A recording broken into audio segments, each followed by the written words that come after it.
so many people here today. There is great curiosity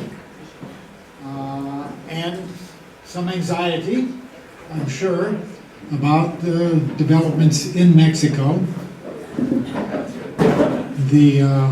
Okay, now you got me, right? The massacre of the 43 Ayotzinapa students has awakened the nation, and many of the expats who live here or who are visiting here, how many of you are visiting? All right? Okay, and the rest, I guess, will live here.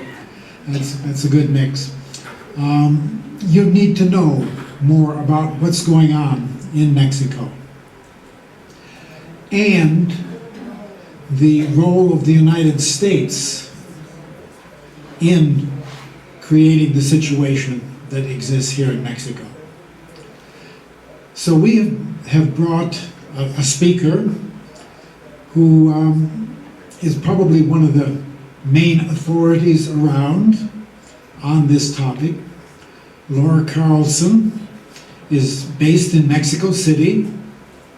She heads up the Americas program of the Center for International Policy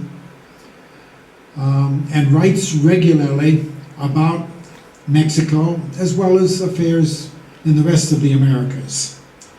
You can read her writings on the website, which is www.cipamericas.org. We'll repeat that again later for those who might need it. But we're very happy to have her with us today to share with you her insights about the crisis in Mexico. And we will be passing a petition around. Some of you have already seen it, I believe, where you'll have an opportunity to have your input to the U.S. government. But it is her presentation that will lay the background, the foundation for that petition. So, without any further ado, let me give you Laura Carlson.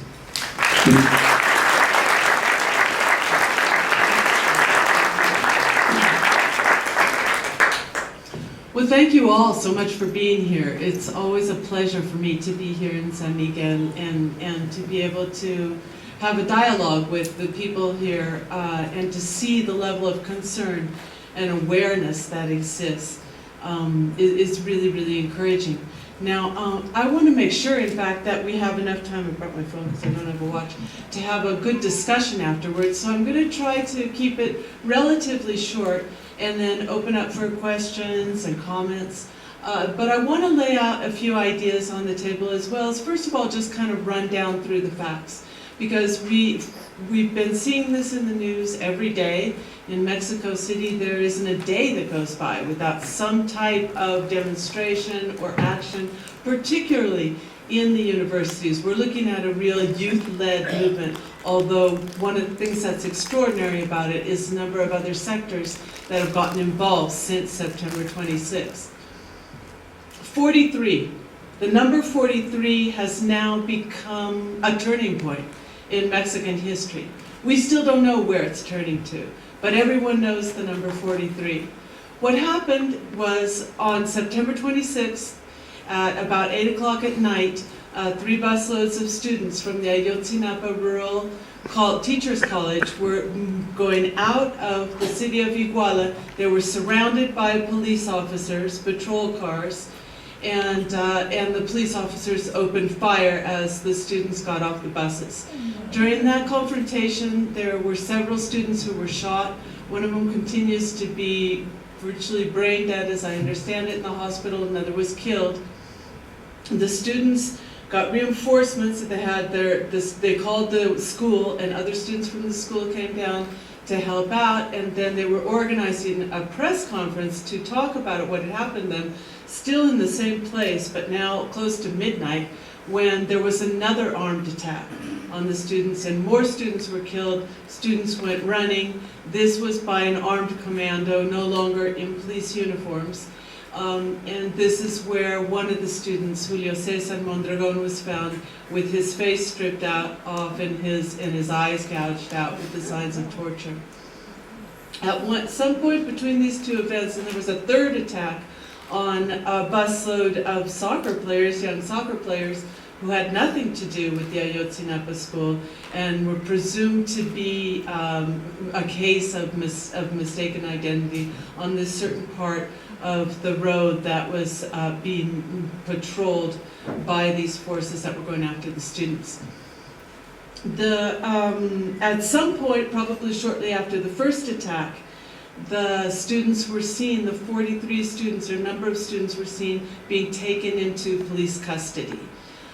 So there's really no debate whatsoever about what happened to these 43 students when they were last seen. They were directly taken into police custody.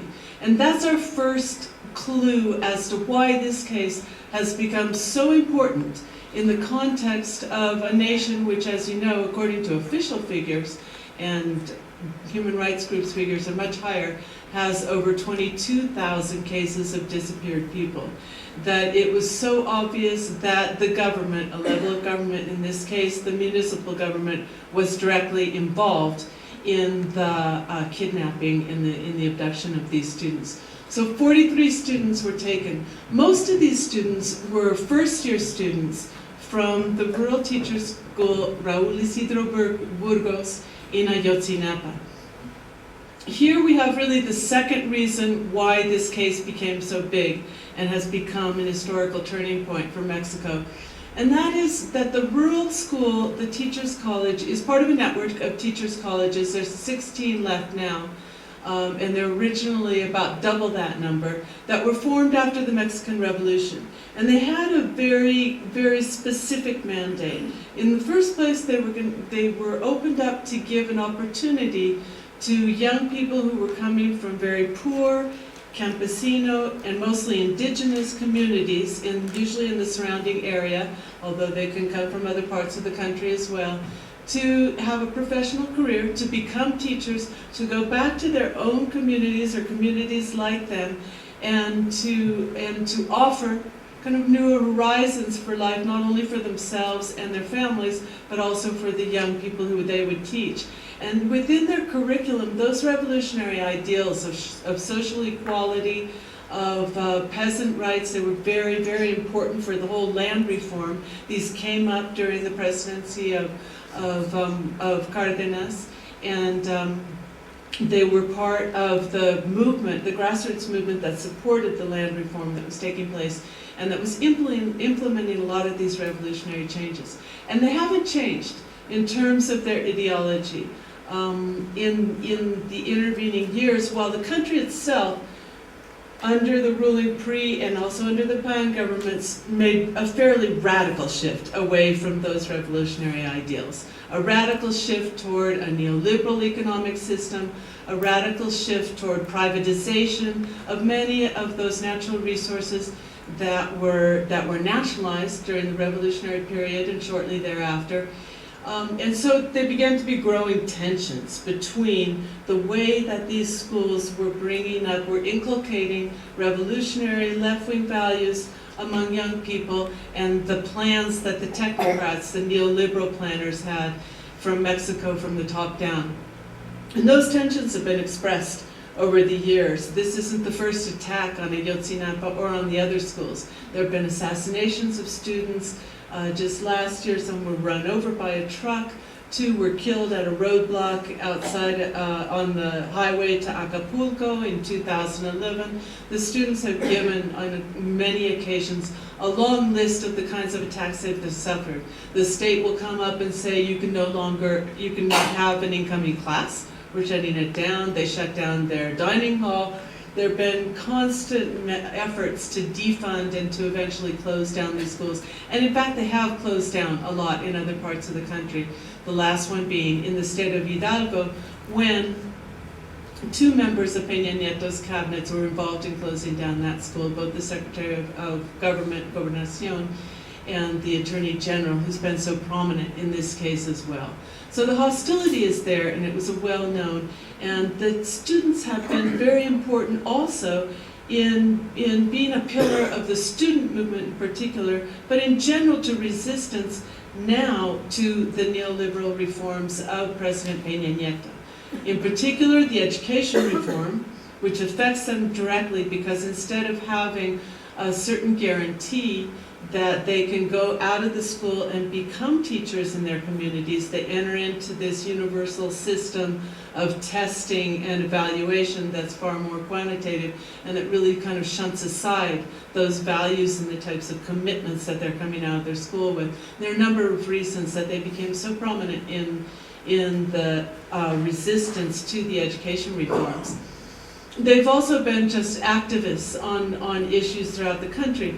In fact, when they took the buses to take back to the school, they were preparing to go to Mexico City to take part in the demonstrations to commemorate the anniversary of the student massacre, October 2nd, in Tlatelolco.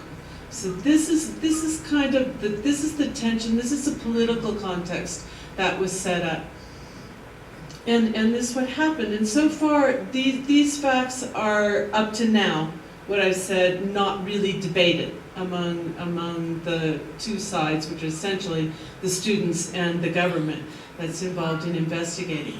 But from there on in, it becomes a bit more complicated. The government's version is that they've gone back and forth in some ways, but essentially what they say is that the mayor of Iguala was in the pocket of organized crime, in particular an organized crime group by the name of Guerreros Unidos.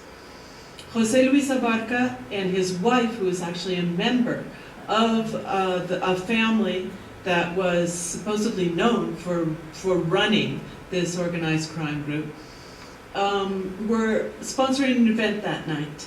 And as is common throughout Mexico on all levels of government, the wife, in a real kind of a patriarchal custom, is in charge of family services as part of the government when her husband is president or mayor or something. So she was having an event that had to do with family services, and the mayor thought, for some reason or another, although this never did happen, that the students were planning to disrupt this event. And put out the order to the local police to get them. The other part of the story that the Attorney General's office, the version that they put out, is that then the students were taken by the local police of Iguala. They were turned over to the local police of Cocula, a nearby township which is also now believed to be run by organized crime, and that those police in turn turned them over directly to the organized crime group, which then decided to murder all of them, the 43 that were there. So for the Attorney General's office, then they first said their bodies have been disposed of in these graves outside of Iguala. That turned out to be false. It was based supposedly on confessions by members of organized crime. They have in fact arrested a large number of people, both 22 members of the Iguala police force as well as over 30 members of allegedly of the organized crime group, and yet somehow that has not brought us any closer to really resolving the crime, and much less finding what really happened to the 43 missing students, or forcibly disappeared students is the actual accurate term, because they know they were last seen in the custody of police. The Attorney General then says that these bodies, the second version, were taken to a dump outside of the city of Cocula, and that a huge fire was built to burn the bodies, leaving no recognizable remains. Although what they did collect from that site has been sent to Innsbruck for forensic examination. The parents really don't buy any of this. They believe that there's so much suspicion about the government's role in this and about the government's version of events. They don't believe that the government's doing a serious job of searching for the students. They don't believe they're searching for them alive. And many of them, as parents will, but also because of contradictions in the Attorney General's version, are really convinced that the students are alive somewhere. So we have to be really careful about talking about a massacre of all these students because, number one, there's no scientific proof yet. There's not any scientific proof that links any remains to the students. And it's all based just on confessions, and we know how confessions are in the Mexican judicial system. They're extracted by torture, they're invented, they're not reliable source of evidence. So it's up to now completely based on that, and while remains have been found, there's no direct scientific link between them. And then also because they believe that the government has reason to hide what really happened to their sons. This is an all-male school, so we're talking about 43 male students in the Ayotzinapa school. This has created a huge amount of tension because their demand has always been the safe return of the 43 missing students from the Ayotzinapa school. And it's also created an interesting kind of a basis for the movement that sprung up about it, around this incident. So again, coming back to the question of, in a nation that has had so many disappeared people, why this one sparked so much public sympathy and a real movement that includes hundreds of thousands, literally, of people in the streets, not just in Mexico City, but you've seen it here, there were hundreds at a march in San Miguel, and that's just one example of places all over the country. Universities on strike, in which literally millions of students stand up on certain days and refuse to go to classes and instead host events. The 43 faces of the missing students that have become so well known to an entire nation. Coming back to that, I mean, it's really this cumulative situation in which so many people were so fed up with the violence in general, and so fed up also with the pressures and the inconformity that were related to the reforms that were taking place, that it just kind of became a tipping point for Mexican society in many ways. Another part of it is the fact that these parents are just demanding that their sons be returned. This gives them a tremendous moral weight in this simple demand. The government is involved with the abduction and the disappearance of our children. We want them back, and then the government's either unwillingness or inability to comply with that demand has really created this rift that we're seeing now. When you talk to the students, they continue to insist that this is their only demand. When you go to the demonstrations, what we see, though, is that there's a growing demand coalescing for the resignation of President Peña Nieto. Now, among these two versions, I think the most important thing is that the students, not just the Ayotzinapa students, but students that are taking place in the marches, as well as other sectors of protesters, are saying this was a crime of the state. We hold all levels of state involved, the municipal police that were directly involved in opening fire on the students and in disappearing the 43, the state police where the governor of Guerrero has already been forced to resign because of his protection of the mayor and alleged involvement and his inability to create, a safe society, his role in creating a climate that could give way to this type of event. And now the accusations against Peña Nieto himself. The federal government really botched the handling in terms of image, which is almost always its number one priority, In terms of image, it was really botched. At the very beginning, they came out and said, well, this involves the municipal police, it involves the state of Guerrero, so we will help them out with the search, but we really don't have anything to do with this case. It took a very long time for the president to realize that this case had implications for the entire nation, not to mention his presidency, and to get the Attorney General's office more involved in the search and in the resolution of the case itself.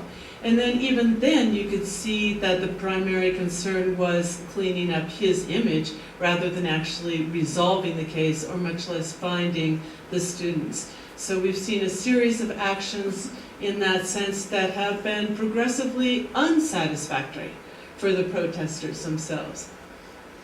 I'll come back in just a minute to the fact, the most recent announcements about the security plan, both the national security plan with the 10 points and then the one that just came out that has to do with Guerrero. Because basically what we're seeing there is old proposals being recycled, old proposals that never worked in the first place under the PAN government, and then some other proposals that are really bad and go in the complete opposite direction of what one would expect in order to improve public safety here in Mexico. The marches in Mexico City have been extraordinary, and I've been here for over 25 years and covering or taking part in these marches, and they're extraordinary because they're not the hugest that I've ever seen in the history of Mexico, but they're very, very large. They involve all sectors. As I said, they're youth-led, which is something that's remarkable and also refreshing. And what you see in these students, and the students come from the normal schools, the teachers' colleges in other parts of the country, they come from the universities in Mexico City and universities throughout the country as well. And what you see is a combination of indignation on all levels over what's happening and what's been revealed here, and a condemnation of the political system, the entire political system that's led to this, and a very radical opposition to the state of affairs in Mexico in general.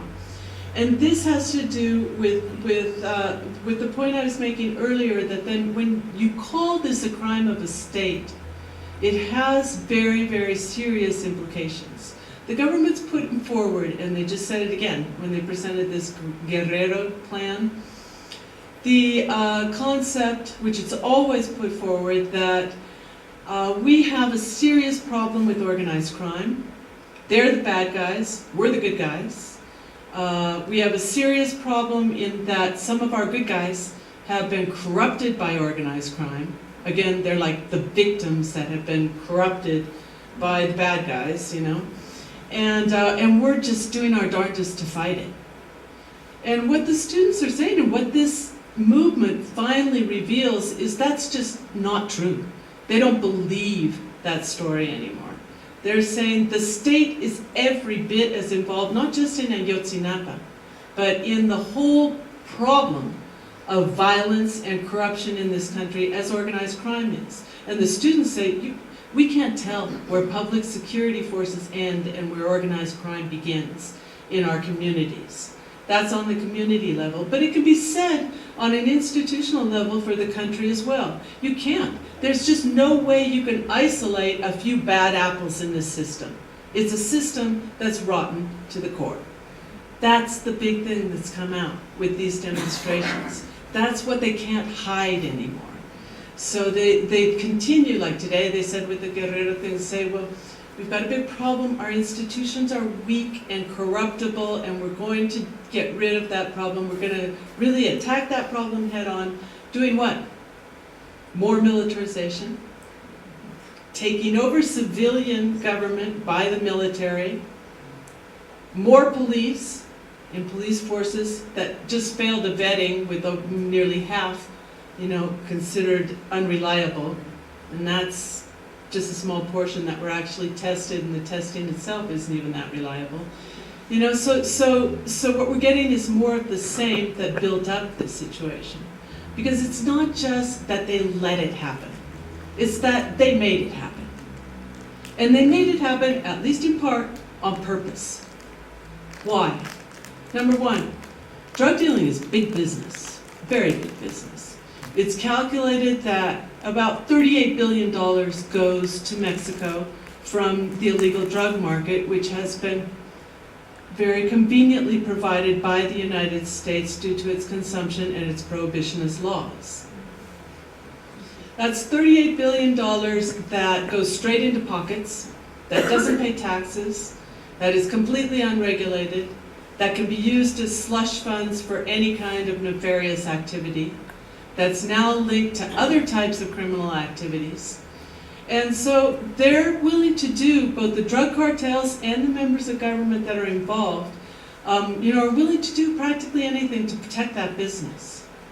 And the United States is protecting that business by continuing to enforce prohibitionist laws while putting up a real front of a drug war that has never had even the smallest positive impact on decreasing the flow of illicit prohibited drugs to the United States, or on decreasing the power of the drug cartels. You might have one weakened here and another one strengthened here, but overall, even Obama said several years ago, well, we do know that after 5 years of this drug war, the drug cartels are stronger than ever.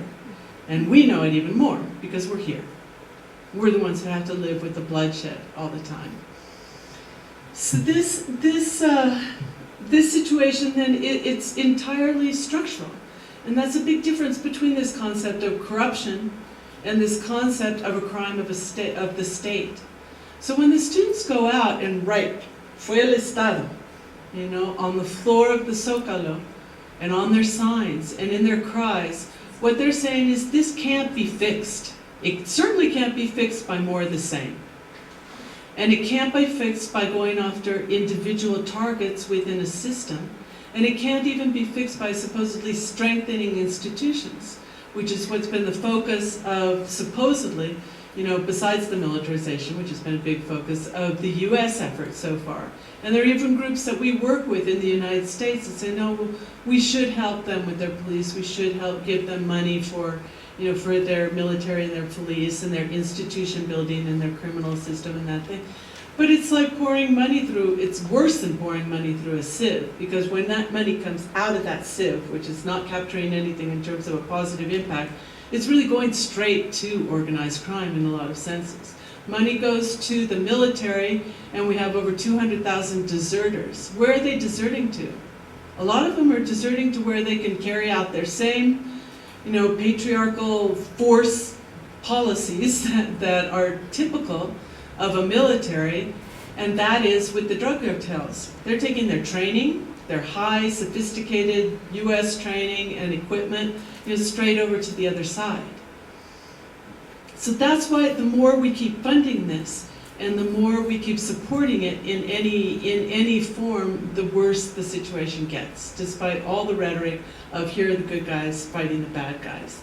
And it's really, in that sense, it's a terrible tragedy what's happened, and especially to the students of Ayotzinapa. I've talked to the students, survivors of the talks, of the attacks, and I've talked to the parents. The parents are just destroyed.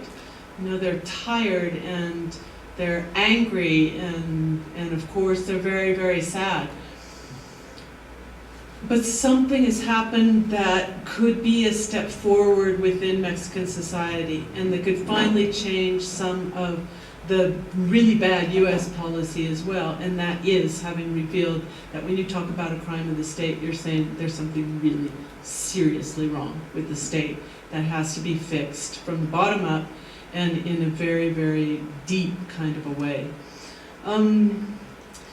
The movement itself then, moving on to that, based on this interpretation of events and analysis of the situation that they're up against, has first of all just brought together a lot of people. And as I say, mostly students. And the students, when you're in these marches, you can see the sadness. They're carrying the pictures of young men who could be their best friend, or could be their classmate, or could be they themselves. And they're aware of that.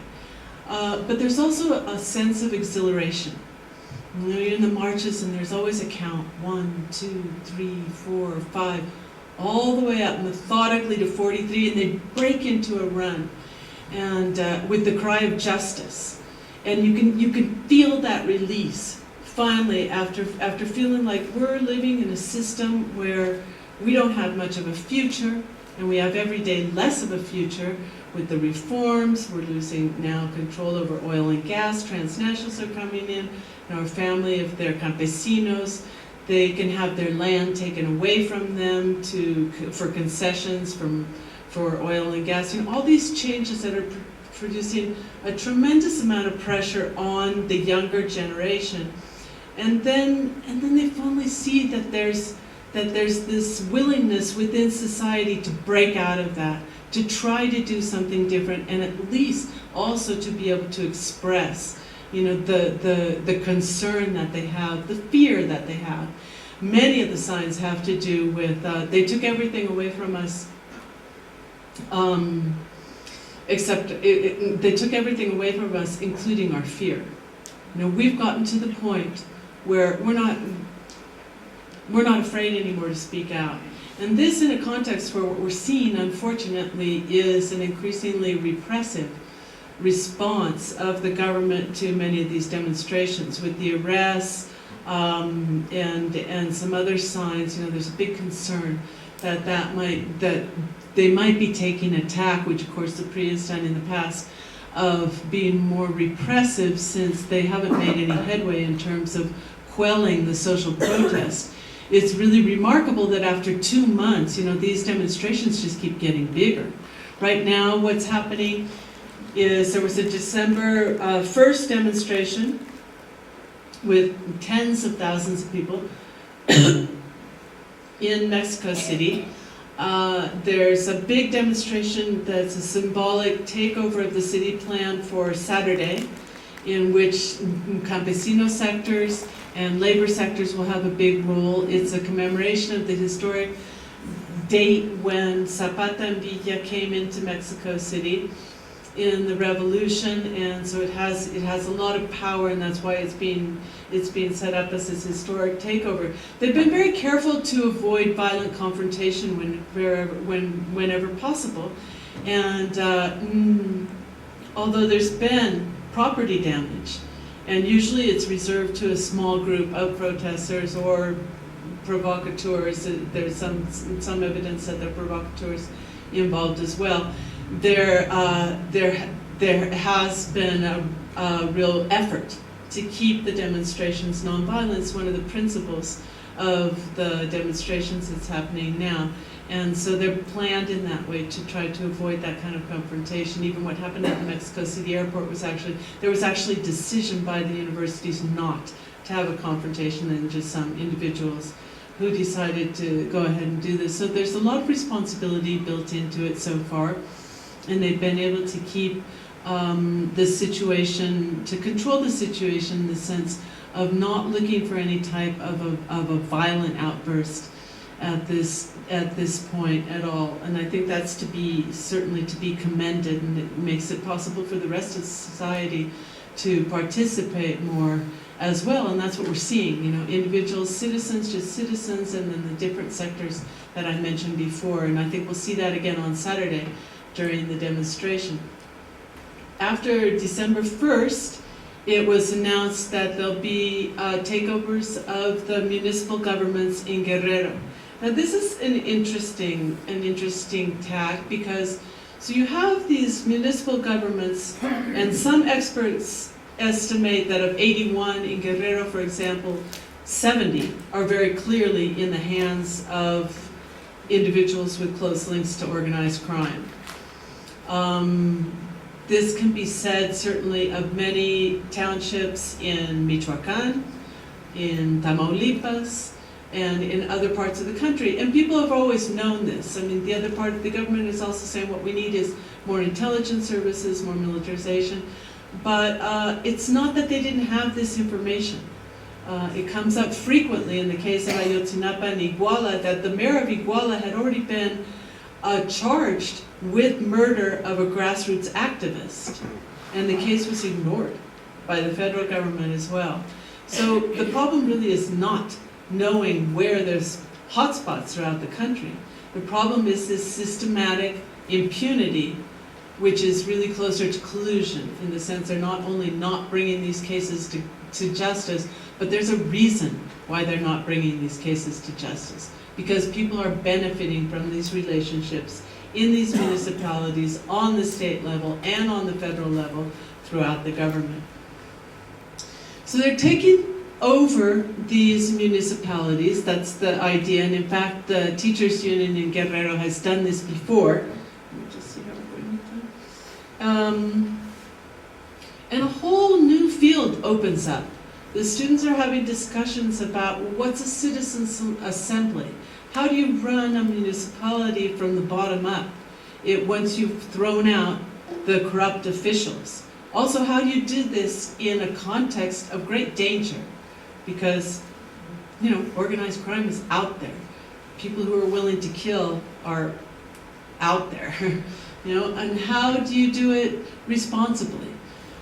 They also have tactics that are being discussed that involve, well, a lot more inner, you know, working together with different sectors. The schedule of events, of course, they're taking over the parents and the students and parts of civil society are taking over the search efforts in large part because they have so little faith in the government. And they're also looking to build a lot of kind of more self-help or just self-run initiatives in order to deal with these with the problems that they have at this time with both the searches and in terms of what they construct as a new government. So all this is up in the air. I think perhaps in my experience this is probably, you know, the movement that had the least clear idea of exactly where it was going. It's pretty common, you know, in Mexican movements that you have a large list of demands, fairly specific demands that run from the legal to the political, changing policies, changing laws, that kind of thing. And yet that's not the case here. There's still just the one demand, find the kids.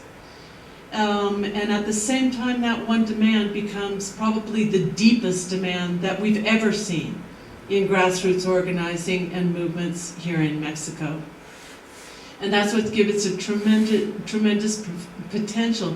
So I don't think it's even necessarily a criticism to say that the movement doesn't know where it's going, because it has such a clear idea of what it wants to leave behind. And what it wants to leave behind is nothing less than the whole political system. I mean, the marches too, all the political parties were involved in this case.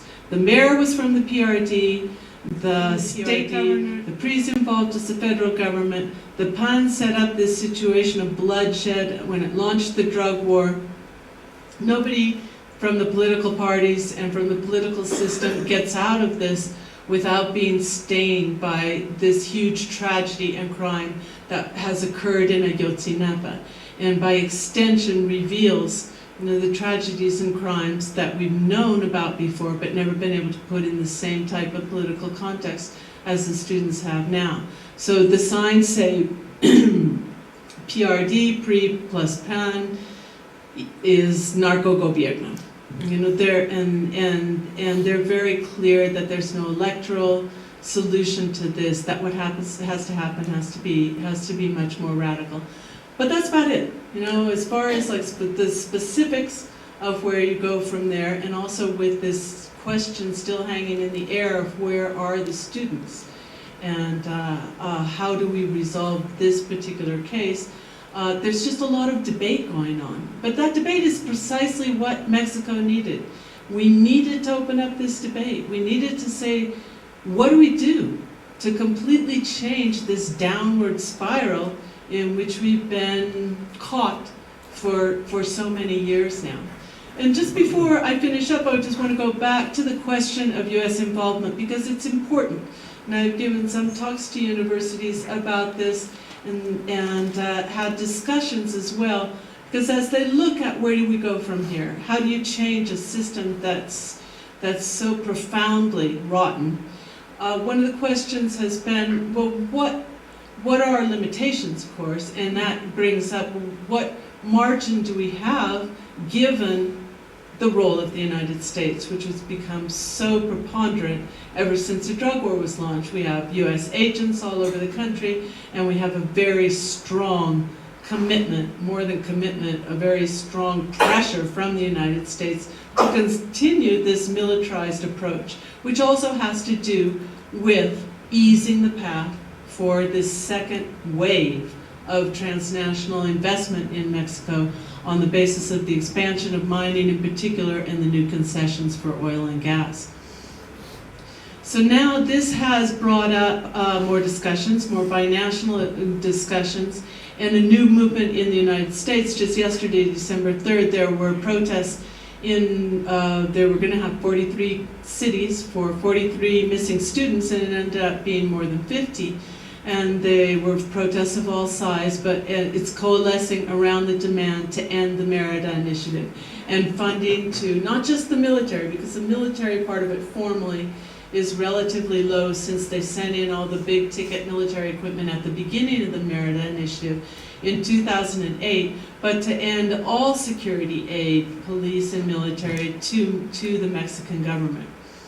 And not as a punishment exactly to the Mexican government, but with this same recognition that this kind of aid going to the Mexican government fuels violence, ends up going to a criminal state and to criminals themselves in terms of the relationship that exists there with the drug cartels. So we're seeing a real change in the grassroots movement's attitude toward Mexico within the United States at the same time, and hope to be seen in the future, coming together there with more understanding on both sides and a real possibility at this point, based on these human rights arguments in particular, to force at least a debate in Congress, in the US government, in US society, about changing the policies that have brought Mexico to the point that something like Ayotzinapa, a key word now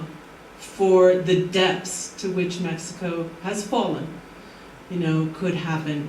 And to make sure that with these movements, both here, both in the United States, and the movements all over the world now, in solidarity with the Ayotzinapa students, to make sure that something like Ayotzinapa never happens again.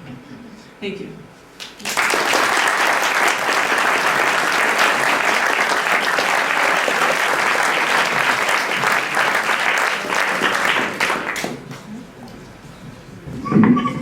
We want to open the floor for your questions, but before doing so, let me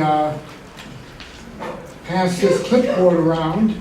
If you would like to receive notice of upcoming events from the Center for Global Justice on this topic or other topics, give us your name and email address. There's also a petition that will be going around, and hopefully you will want to sign it. Let me just read the petition so that each person doesn't have to take the time to do that as it passes you.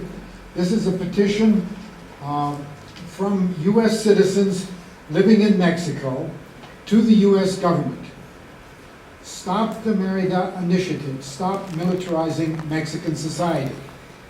We, the undersigned U.S. citizens living in Mexico, do herewith petition the U.S. government to stop funding the so-called Merida Initiative. The militarizing of Mexican police and society contributes to the culture of corruption, crime, and impunity, and it has contributed to the murder or disappearance of more than 120,000. 100,000 killed, 22,000 disappeared. Since the start of President Felipe Calderon's war on drugs in 2006. Since then, the U.S. has given the Mexican government and police and military $3 billion worth of arms and training. And then the petition goes on to talk about, the atrocities against students. And if you want to have your name added to this petition, please do so. As it goes around, the petitions will be delivered next week to Ed Clancy, the U.S. Consul here in San Miguel. Okay, now for questions, we have a cordless mic going around. If you will speak into the top of it, people will be able to hear. I don't need a mic. You will hear me. Red light on? Yes. Okay, my name is Julie Graham. It's not working. My question to you, Laura, I appreciate your talk. It was focused mainly to the students that disappeared. We heard very little about your opinion regarding the situation in Mexico, and little about the involvement of the United States in the affairs of Mexico, as Cliff mentioned before you started talking. I have a big question. My Mexican friends picture Mexico as a big octopus with many different arms. Each one is corrupted and works independently. And second, they don't blame the United States per se for the problems, but they blame their own incapacity as a civil society to put in place governments that work. And my question is regarding also the infiltration of arms that are coming to Mexico every day, illegal trade that are killing the people and possibly the students also, not necessarily connected with the mayor and fact. And I want you to talk to us a little bit about that. Thank you.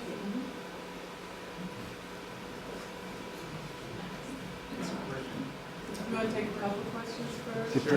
Se puede mirar al micrófono.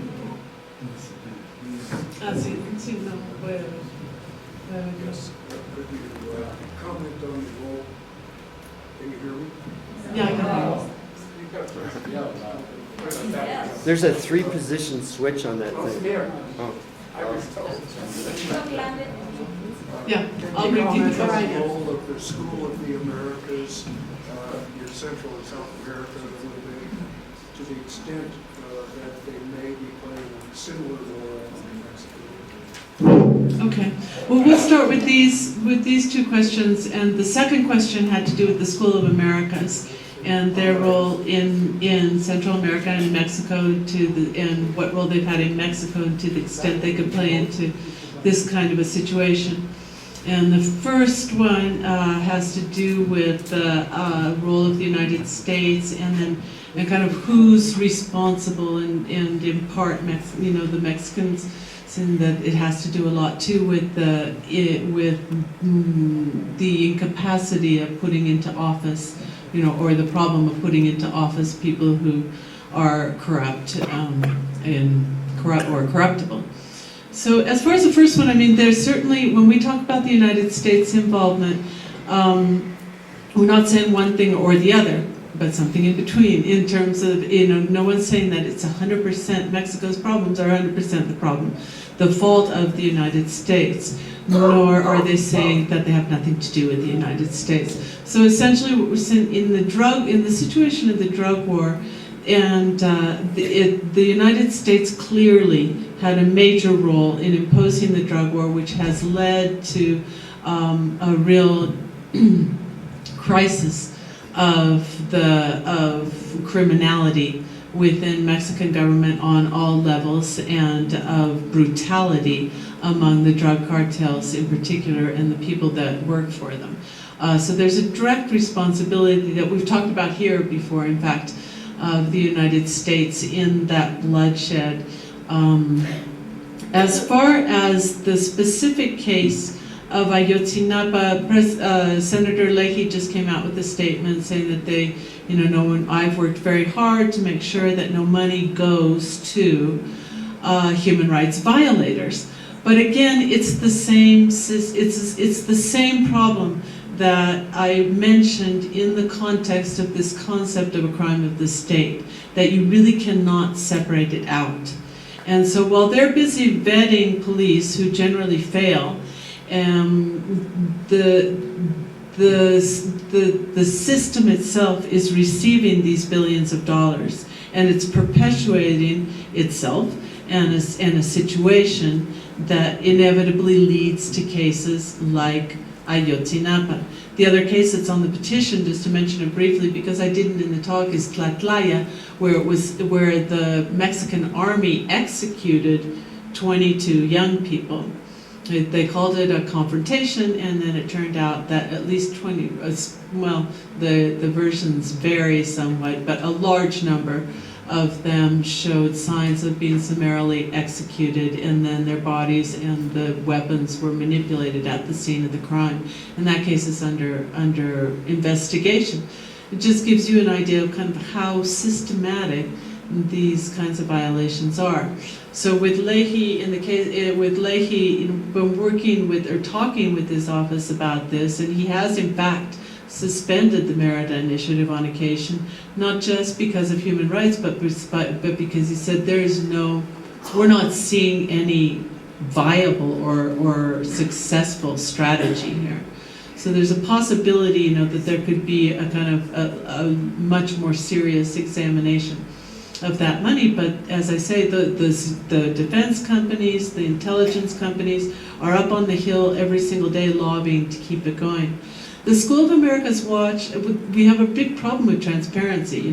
While they're saying, well, we don't give money to anybody who commits human rights violations, nobody can prove that or not, because they won't tell us the names of the people who are trained. They won't even tell us the units that are receiving money and training from the United States. So the 102nd Battalion in Tlatlaya, we know that 5 people were trained in the United States. We don't know if it's at the School of the Americas. We don't know exactly where, but 5 of those people who were in that battalion that committed the executions were trained there. Excuse me, in the case of the 27th Battalion, which was right next to the Ayotzinapa attacks and did nothing to stop them, and in fact blocked the students from taking their wounded into the hospital when they got to the Iguala hospital, nobody has really checked into what kind of U.S. training they got there. So the big problem we have that, and we've been working, there's a lot of training from the United States, and School of America's Watch has been doing a lot of work on that, is that there's just not enough information to connect names with it, and so they wipe their hands of the whole situation.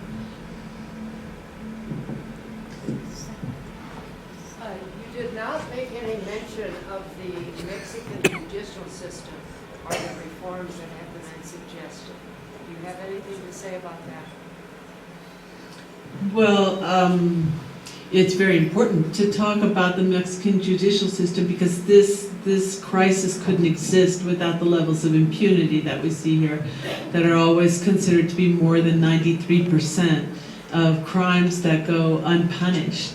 The new system, and there is a lot of support from the United States too for the judicial training, and what it involves basically is going from a Napoleonic written in trials where you present tomes of evidence to oral trials in which the accuser and the defendant actually face off, in a sense, to the system that we know in the United States. And that's moving along. It's something that's necessary, but there isn't a lot of evidence that it's getting at the root of the problem. In places that have had that system in effect, like Chihuahua for the longest time, what they're seeing is that any way you look at it, the problem in the judicial system, the problem with the police work, the problem with violence has to do with political willingness to make changes and to really do things differently, and there just is not that political willingness because so many people are profiting off the corruption.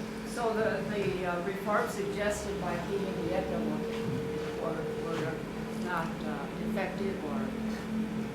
The reforms, you mean the security reforms or judicial the reforms? judicial system. Well, the judicial reform is predates the Peña I thought he Nieto. mentioned in his speech more judicial reform. Yeah, but as far as I know, the major one was his changeover to an oral trial. As far as I know so far, and I can check on that for you, he's been very vague about that. Everybody knows that something has to be done about the judicial system, but I don't think there were real specifics there. So again, and unless he's willing to step forward and say, we've got a real problem here, and I'm going to actually prosecute people of my own government who are violating the law and put an example that way, unless we start seeing something like that happen in a big way, then the rest of it is not going to fly. let's have a show of hands. Who has questions they want to raise? Just so we have an idea of how many. Is this gonna work? Okay, we'll start over here and take some of these, and then we'll move the mic over to the other side for those of you sitting there. If I may there ask it goes. 2 questions. I was wondering, as a journalist, if you've been concerned about your own safety, and you didn't mention the terrible onslaught on journalists.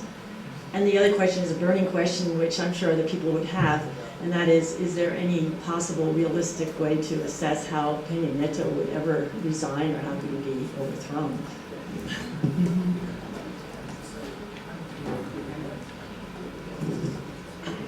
You mentioned in your talk there were going to be changes in the security structure, and maybe you covered those, but I don't remember.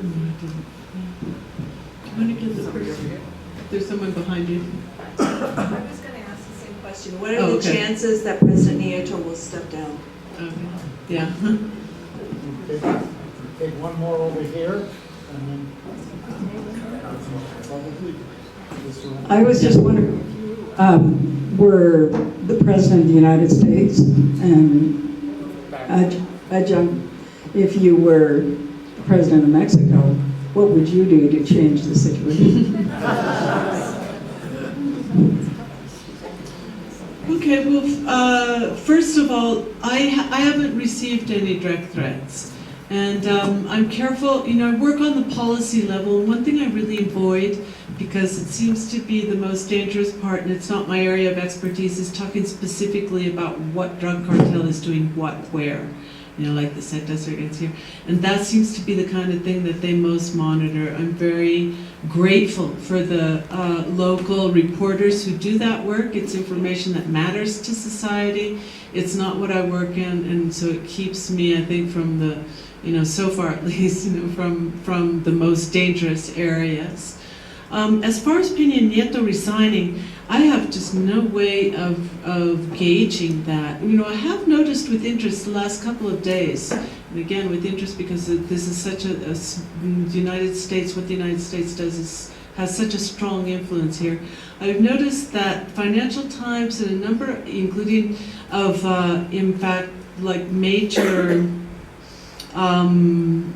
news outlets, and especially that represent the business class, are actually starting to talk seriously about this.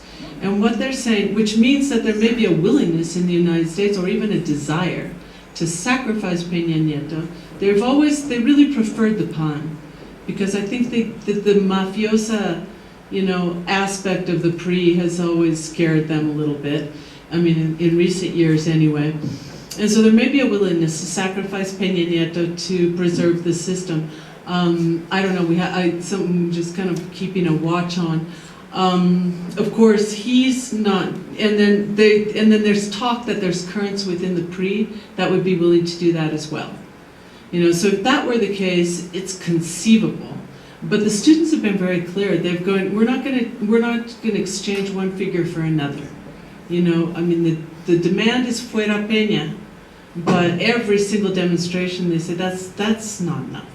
We're talking about something like completely different. Let me see. If I were president. No, there's another question there too. What was it again? I didn't actually. President of the U.S. or Mexico? Oh yeah, well it's good. Yeah, that's a good question, and I want to try to get a piece out. Do a more in-depth analysis, like in the next week or so. The proposals that he's bringing back from the PAN administration that were launched and then never got off the ground, and the biggest one is getting rid of municipal police and making these unified state police. That's not going to work. I mean, the vettings, the results that they just showed, the state police were as corrupt as the municipal practically. And so this whole argument that's been coming out lately, like our problem is drug cartels and our problem is on the municipal level only, is really not substantiated in any way by the facts. Other ones have to do with, let's see, the unified state. They have to do with more militarization. They just sent the military out into Guerrero to take over the security forces. in a lot of places as they supposedly build up these state places. And so what we're seeing in most of these have to do with more of the same. And another things that even the economic development part of these security proposals are scary, because what they're really proposing is these kind of free trade zone industrial corridors that are going to cause more displacement and more social conflict in a lot of ways. So yeah, it looks bad. I mean, the proposals are, and of course, this is the thing that most people have commented on, there's nothing in there about corruption. And there's nothing in there about his own team or his own closest collaborators, making any changes.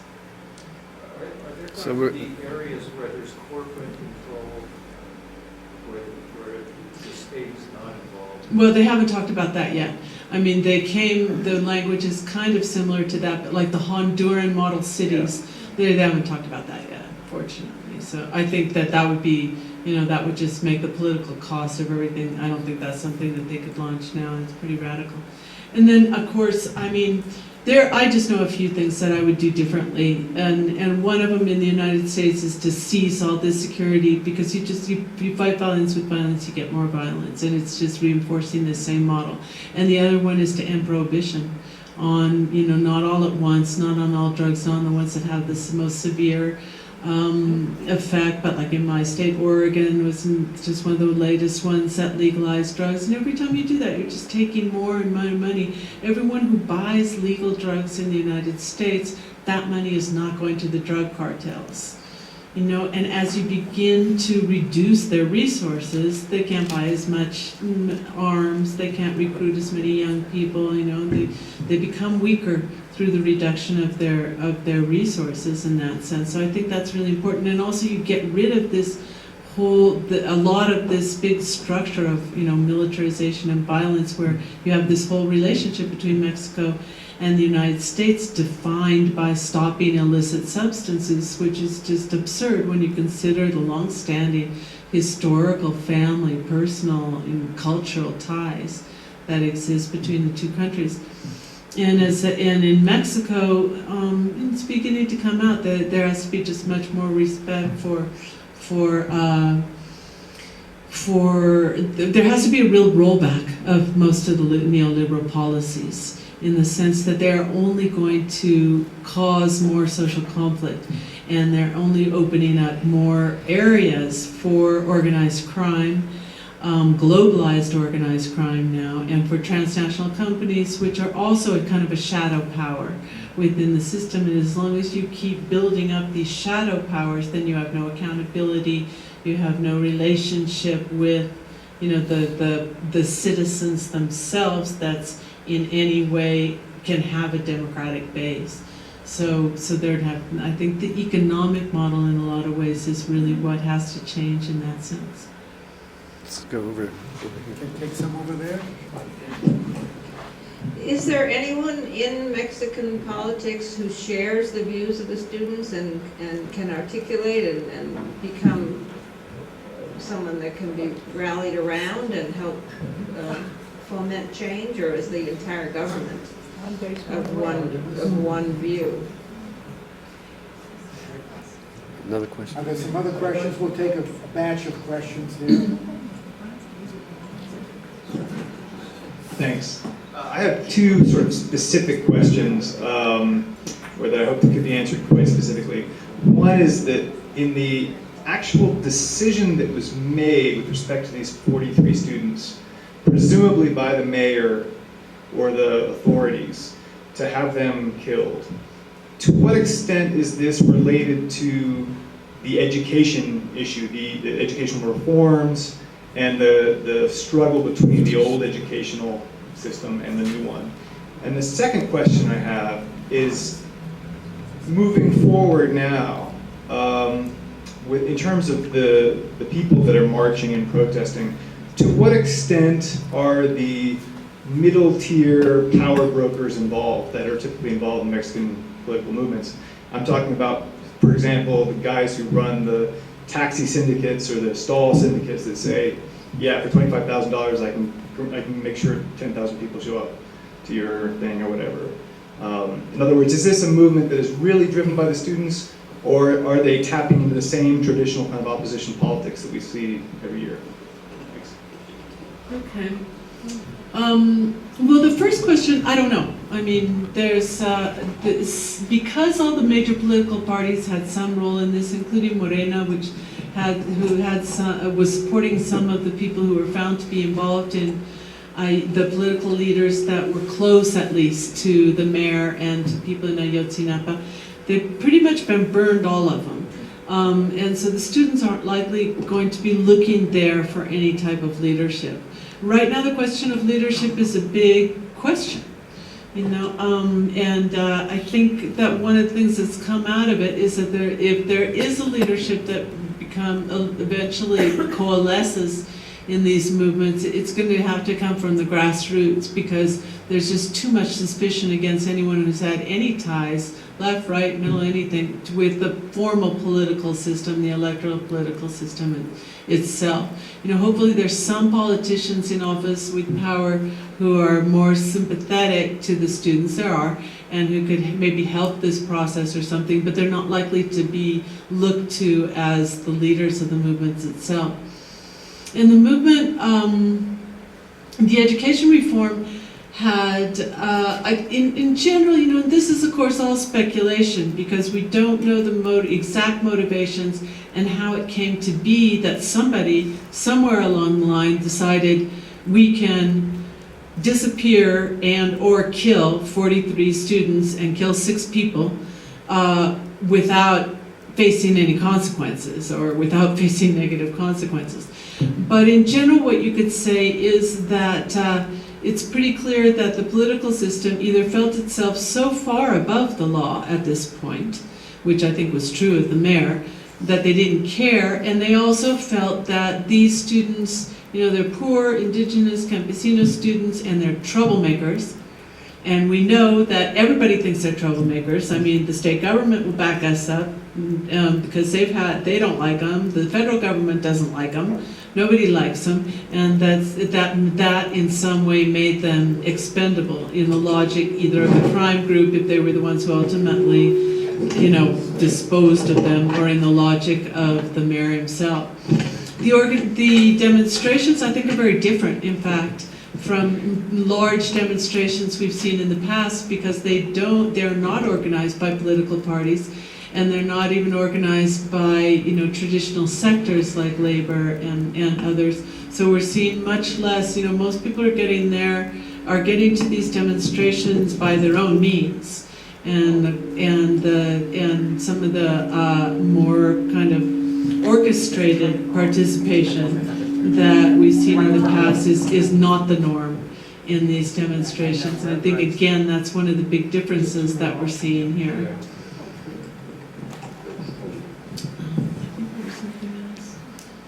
You mentioned that $38 billion market in Mexico. What's the market in the US for the drug situation? Yeah, I don't know. I don't have that figure. And also, when I say, and it's got to be pointed out, 38 billion, that's just, we're talking about an underground economy, so that's just an estimate.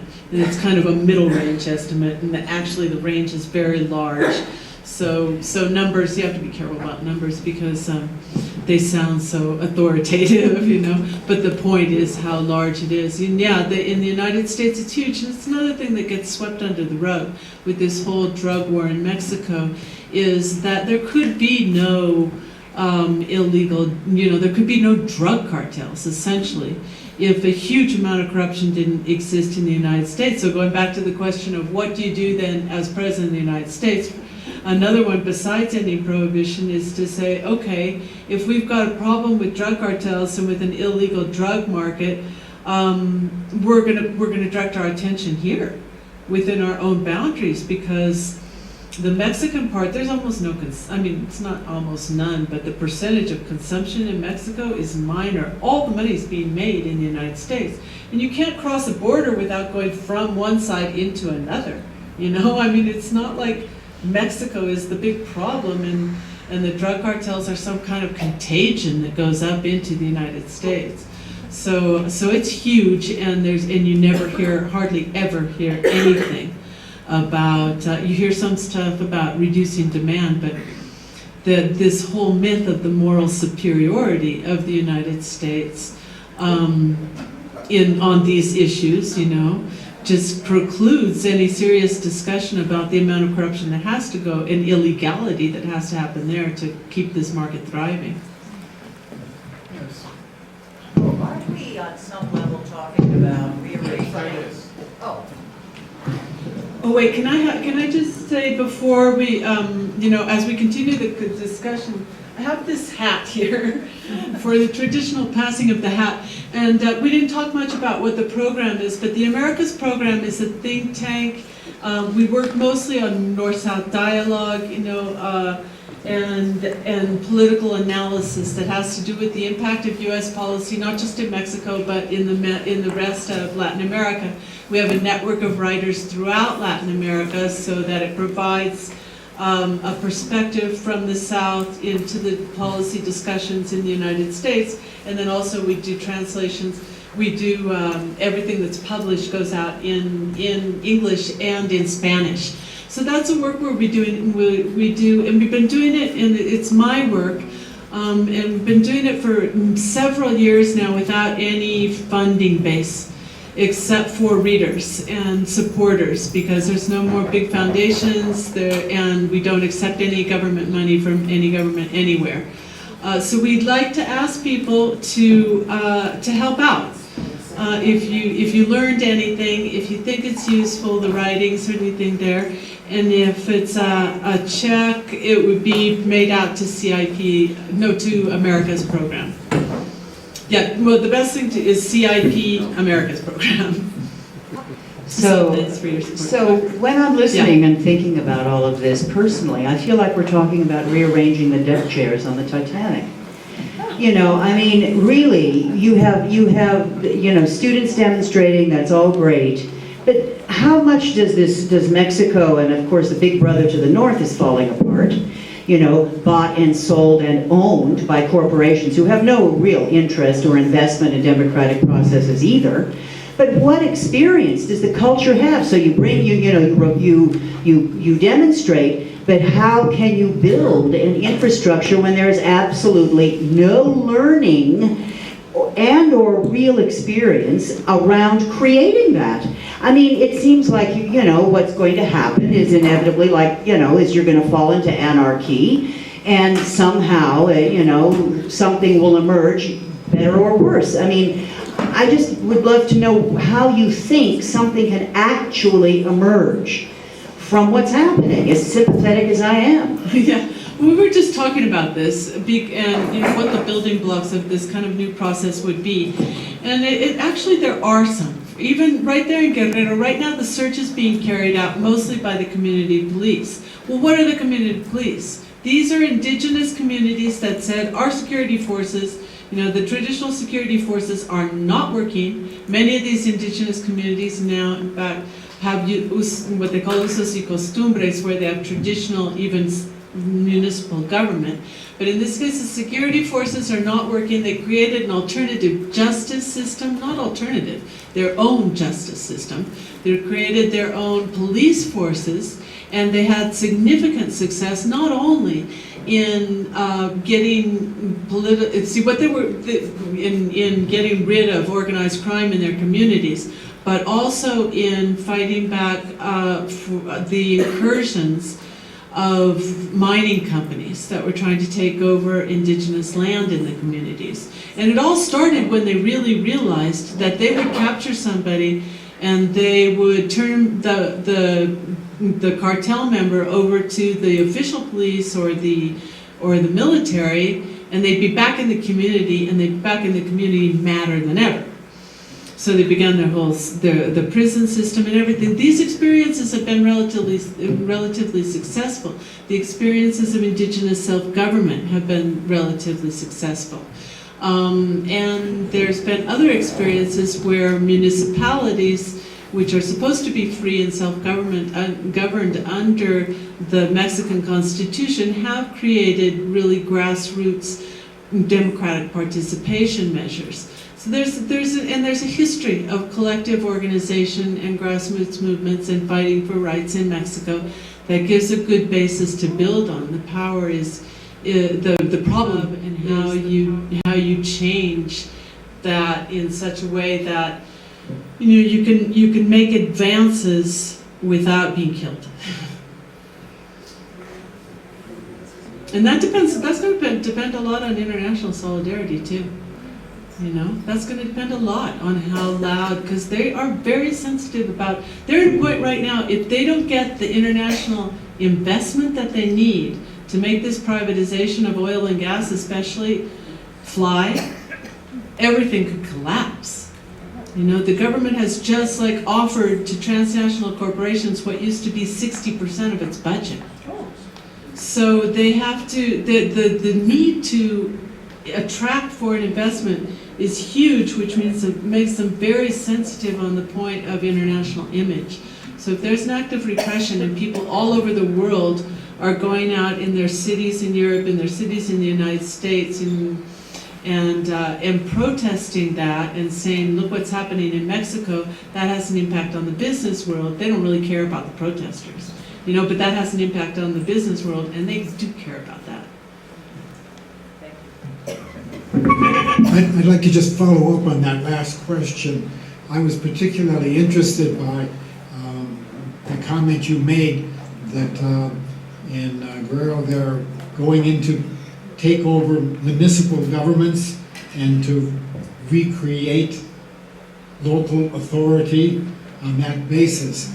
It's very reminiscent of the kind of approach that the Zapatistas recommended many years ago in their, the Sixth Declaration of the Lacandon. So really we need to regenerate Mexican society from the grassroots up. Do you think that kind of process may be beginning? Yeah, I think it is beginning. The difference is the control of territory. The Zapatistas, they managed to create these self-government in very remote zones, and what people are trying to do here in Guerrero and others are zones that are even more disputed in terms of territory, not just for the resources, which of course in Chiapas there's also a lot of natural resources that are coming, that are causing more and more conflict with those autonomous communities, but also because they're places that are strategic in terms of infrastructure, or ports, or drug trafficking routes to a far greater degree. So the challenge is a bit different, but I think the intention is very similar. Should we round this up? I read communique from the Zapatistas in La Jonara, where the sub-commander of the Zapatistas group says, so this is what's sensational now, the 43 disappearing students. But at the end of the day, don't we walk what makes sensation? And how many of us are going to walk at the end? And how many of them that are walking are going to lose their heads? Because there would not be a movement, a solidary movement, except when they're in the limelight. That really hurt me. Yeah, that was a very negative communique. I think, they're feeling the pressure of being under attack for a lot of years. Yeah, I wouldn't be quite so negative. I think, Down front, we had a question, and is there anyone else after that? I just wondered Okay, what two kind down here. of support, involvement, the other Central South American. What kind of involvement, support, the other Central South American countries or OAS, other organizations have in this situation? Maybe my voice is strong enough, do you think? No. the people behind, I can hear you, but the people probably behind might not be able to. Okay. Do you believe that Andres Manuel Lopez Obrador was denied the presidency when he actually won, question one? And question two, do you believe that if he were now the president of Mexico, things would have gone better?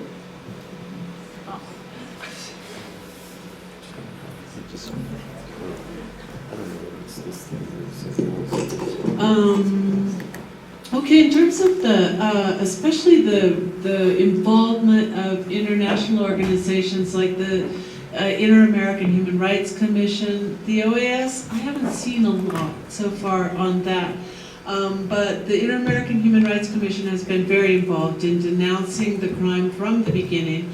And in fact, they've offered help. There's been a big struggle now because there is so much suspicion on the part of the government that the parents are requiring that there be the forensic evidence, the analysis of the remains, which for ridiculous reasons that I don't understand cannot be done in Mexico. I mean, you'd think with all this aid, you know, these billions of dollars, they could have put up one reliable forensic lab, but no. So anyway, it's being sent, it was sent to the United States, and now it's being sent to Innsbruck. And they offered, so the parents are very, very adamant that there needs to be external technical help.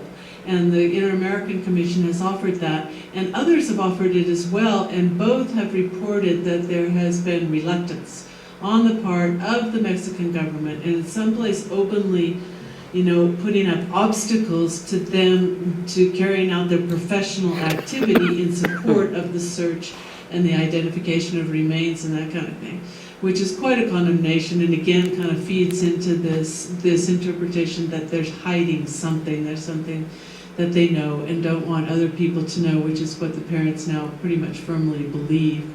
As far as the Central American countries, well, it's interesting because that's where, again, you begin to see a confluence of movements. You know, the Central American mothers do a caravan looking for their missing children or relatives every year through Mexico, or every year there, I think every year, and they just went through. And so they've begun to, you know, they definitely made a link with Ayotzinapa, and they said Mexico is becoming a graveyard for all kinds of disappeared people who are never heard from again. And we know that kind of pain because, you know, my son left Honduras 10 years ago. Last time he called was in, you know, Tapachula or something, and then we don't know what happened to him. So they're beginning to, relate a lot of those issues. It's still mostly focused on Mexico. What we haven't seen enough, you know, is that broader relating between the drug war that's being imposed in Central America as well through CARSI and other U.S. programs. And although some of the leaders especially are beginning to speak out and say, hey, maybe we need to make some changes before we end up like Mexico. There was a question after that. The other question was, do you think that Pablo really won the election but was denied it? Yeah, I think that in 2006 there's a lot of evidence on that. In this 2012 one, it looks like it was more a problem of vote buying and than outright fraud in that sense. And it should be a wake-up call, I think, to Mexicans too, because there was so little, you know, historically there's so little importance put on the vote because it was all under one-party rule. What was the difference? And so people would kind of like offer up their votes to the highest bidder. And there's still an attitude, especially among the poor, obviously, to do the same thing, that your vote's not going to make a difference anyway. So one possible good outcome would be for people to begin to think, well, maybe we have to exercise, you know, take even though the political system's discredited, take certain kinds of citizen responsibilities, including voting, a little bit more seriously before we end up with people in government like these. But I think things would be different, actually. I think probably we wouldn't have seen this same progression of events, things get so bad so quickly as we have lately. On the economic side, I think the differences may have ended up, I mean, and this is just me speculating, right? May have ended up being a little less than some people hoped. You know, he talked about renegotiating NAFTA, he talked about making changes. In particular, he would have come to office with a huge debt to the poor in particular, because it was definitely the core of his constituency and the people who voted for him. So I think we would have seen more measures for redistribution of wealth and that kind of thing, like we see in some of the center-left governments in South America that have actually been quite successful. And all this, in terms of the security situation, there was also a commitment, not to change the drug war, but then there was by Peña Nieto too. And in the end, he didn't make any changes at all, he really intensified it. So it's hard to say sometimes, what a politician will do after the campaign's over. But I think that we probably, again, it's in my opinion anyway, that we wouldn't have seen things get so bad so quickly if that election had been respected. Well, then we wouldn't have had Calderon to launch the drug war in the first place, although there still would have been a lot of pressure from the United States. Well, I want to thank Laura for a very informative presentation.